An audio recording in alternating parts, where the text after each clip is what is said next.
Recording by Ujala Music.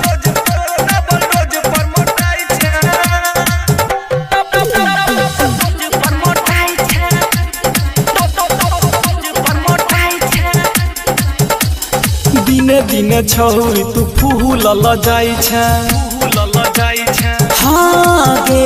आ बोला ही न कवन विटामिन खाइ छै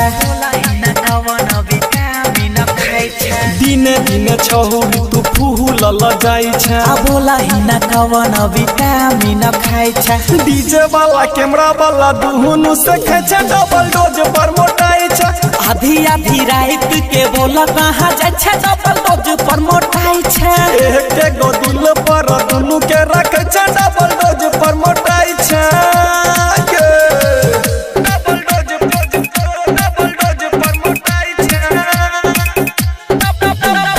Music by DJ Umesh, Shukipur Bazaar.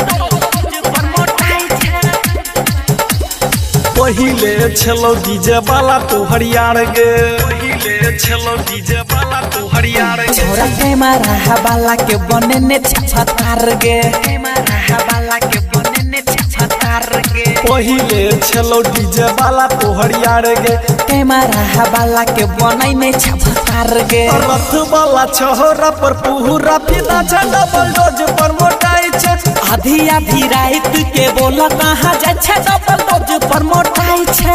एक गो दिल पर दुनु के रख छै डबल डोज पर मोटाई छै डबल डोज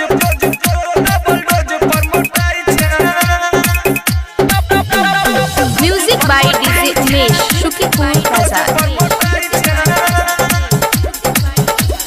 गायक रघुपुरिया संग छलो तोहर सेटिंग गायक रघुपुरिया संग छलो तोहर सेटिंग छौरा किसन रफ्तार करो तोहर वेटिंग छौरा किसन रफ्तार करो तोहर वेटिंग राधे मनीष संग छलो तोहर सेटिंग पंकज राजा छौरा करो तोहर वेटिंग राहिटर चंदन चरण नंग छै डबल डोज पर मोटाई छै आधी आधी रात के बोला कहाँ जाइ छै